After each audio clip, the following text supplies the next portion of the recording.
Justin Nelson here with the Real Leverage podcast with another episode. And I have with me today an awesome guest, and just happens to be one of the Sphere Rocket VA members. Alex, welcome to the show, man.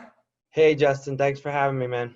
Yeah, absolutely. You were kind of a last minute addition to the show with someone else canceling. So I really appreciate you jumping in. And I know all of our listeners here are really excited to kind of, learn a little bit more about your real estate story. And, you're one of our newer members to the Sphere Rocket VA family, and you're just kind of implementing some processes and systems and all the fun stuff that goes with leverage. So, man, I would love to just learn a little bit more about your story and, just kind of showcase everything that you're up to the audience, because I think a lot of the audience is going to relate to you and where you are today, kind of maybe compared to where they are trying to build leverage. So, man, I'm going to give the floor over to you, but I would love for you just to kind of, tell us where you're from and kind of give me a little bit of background and, what got you into real estate. Cool. Absolutely. So when I first got into real estate, which was 6 or 7 years ago, I was a teacher.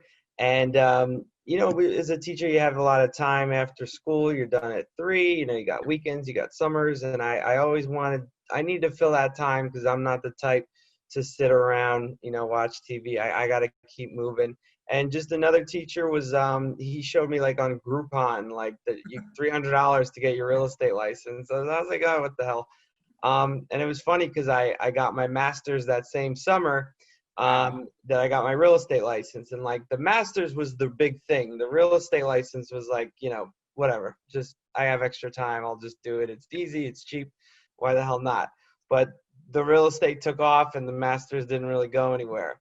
So it's interesting. And, for a much smaller investment, what you can make out of it.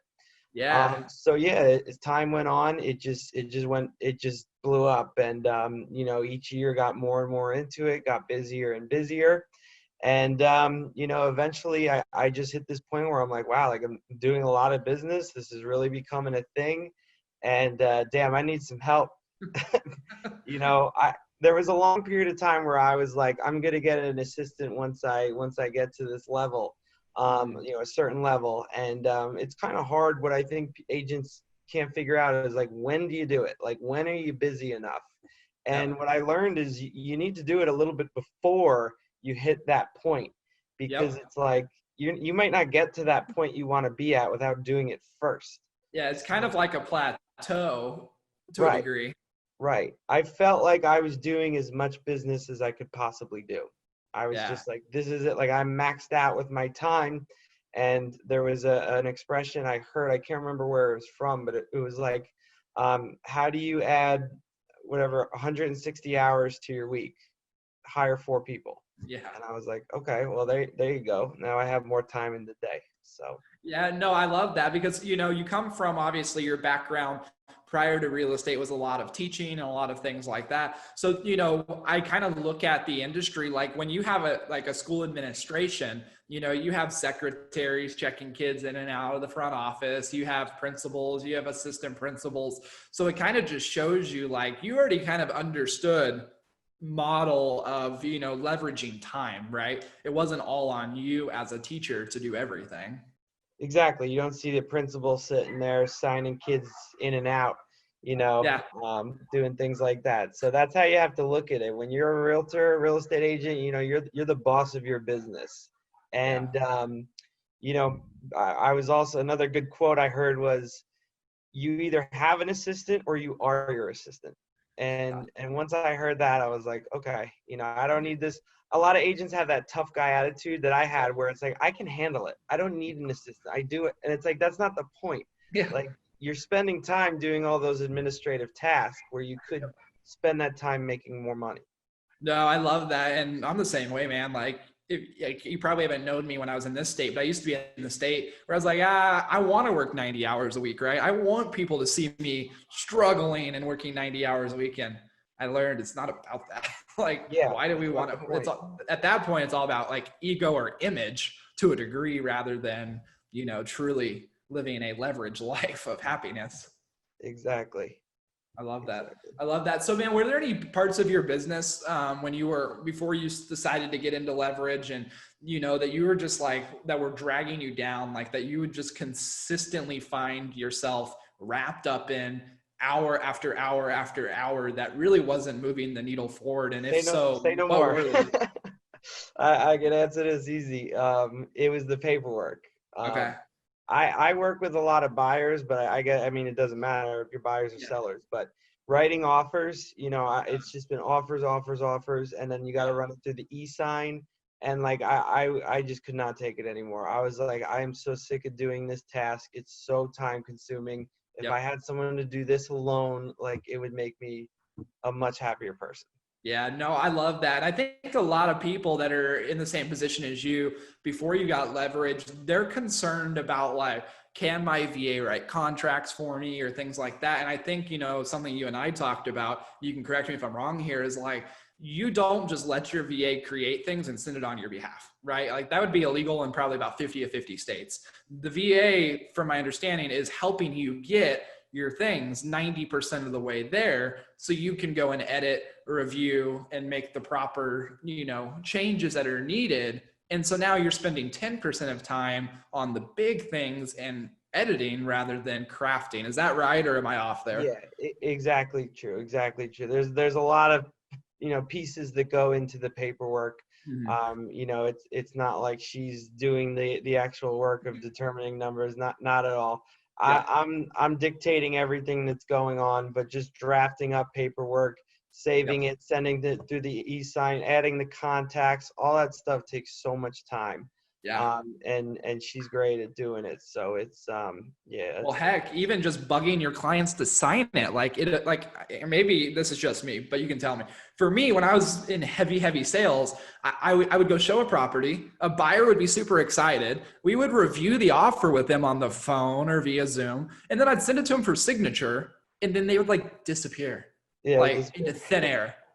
I'm like, wait, what? Wait, what happened? We were just on the phone. Like, why can't you sign this? And the wife or the husband wouldn't sign for like 2 days, and we're like, no, there's a deadline right now. right. And so I think the VA is a big time saver on just tracking people down too. Yeah, and it's nice because it can get uncomfortable. You will always walk that like fine line where you're trying to get stuff done with people and not be Yep. so pushy that they get annoyed with you. Yep. So you can ask her, be like, you need to ask them what's going on. 'Cause, Yeah, be like, hey, well, I always make the joke when I tell people, I'm like, my assistant's a rock star and her job is to make sure we get things done right. So she's going to maybe seem a little pushy and she's going to seem a little bit on top of things. And it's going to seem like it's a little crazy, but that's because she's so good at, or he is so good at what they do right. that it's going to feel that way. And so when I set the expectation with my clients, now it's like, That's a Alex, great point. it's on them. Like they're just doing their job. So, because now it's kind of it's kind of like the attorneys, right? The attorneys are like, oh, sorry that my assistant's called you 25 times. They're not Right. really sorry, but it sounds good. It feels good. Exactly. Exactly. I love that, man. Well, I love that. Well, I know you're relatively new into the virtual assistant world, and I know you've had some good things to say about it so far. So, tell us like when you going into the virtual assistant world, what was one of the biggest hesitations that you had, before even jumping into the world, right? Before taking the leap of faith of, should I do a virtual assistant? That sounds scary. They're quite a ways away. Like, talk to me about that. Like, what was your journey and what kind of helped you get over the hump of, man, I should just do this? Right. Yeah, you said it. There is that like that fear and that nervousness of like, am I really doing this? Yeah. Hiring a virtual assistant, she's nowhere near me. Like this is crazy. Like, am I doing this? But then what I realized is that the big agents, and if you want to really like be successful, they all have an assistant. One of the top agents I know in the area, he was the first one that gave me the idea. And I said to him, where my business is at. Like, what would be the one thing that I should do? And he was like, hire a virtual assistant. And Yeah. then my question was like, well, why virtual? Why not an assistant? Big cost difference. Yeah. And you get just as good service. So Yeah. that made that a no brainer. And then I joined and the way I found you was from like the Facebook real estate mastermind groups. Oh, gotcha. From those, I noticed one of the most common questions people ask is like, thoughts on virtual assistant, good, bad, and like you see so many people that are like, change my life, change Yep. my business. I have less time and I make much more money. And then I was like, all right, I'm sold. I love that. I love that. And well, and sometimes you see the opposite too, right? Like, because just like in real estate, you can have really good agents, you can also have really bad VA companies, or you can have so you get some people that are like worst idea ever. And so I Yeah, think it's just being able to, weed through. And I always tell people that even talk to us, I'm like, you should interview other people too. Like, we're not the only model out there. Like there's might be a model that's better for you. And if someone tells you that they have the perfect model, they're lying, right? Because every model is going to be slightly different for right. everybody. So I love Yeah. that. So now that you're kind of, you're getting started, what has been the biggest surprise so far as getting a VA onto your team? Like what's been the biggest surprise, whether good or bad, right? We're a very transparent podcast here. Well, what has been something that has been a surprise to you in the VA world that you weren't expecting? To be honest, it's the relationship we have. She's like a friend. Like it's like we Yeah. just fool around. We joke around constantly. Like I wasn't really expecting that.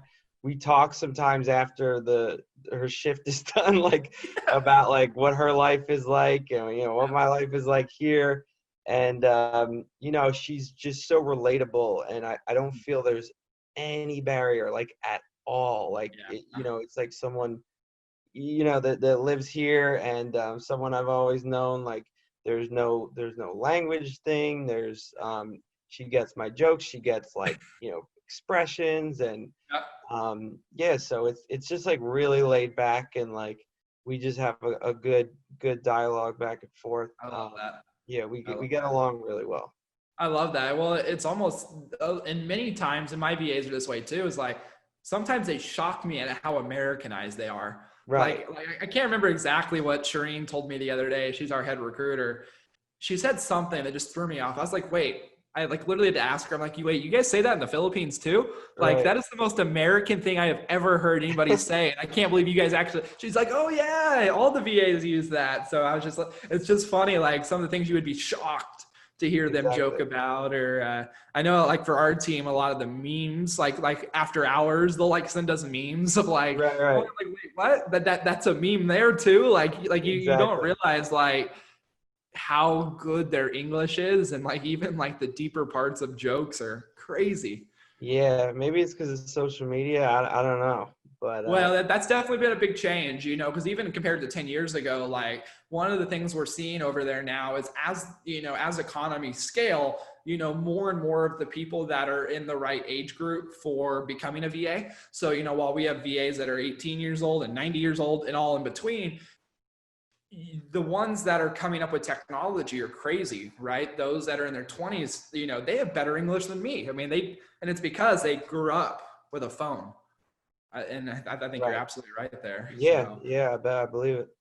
I love it. I love it. So what's kind of you, like, what's your progression been so far? So, you obviously went from having no leverage to having leverage now. Like, did you just try to get her to do everything for you immediately? Or what was kind of some of your highest priorities for all the real estate agents listening out here? Like, what did you try to get off your plate first? Obviously contracts is one of them. Yeah, Prep. like the paperwork and the e-sign. Okay. It's just too much, and I that was the one thing I was like, all right, the second this is off my plate, I can like breathe. Yeah.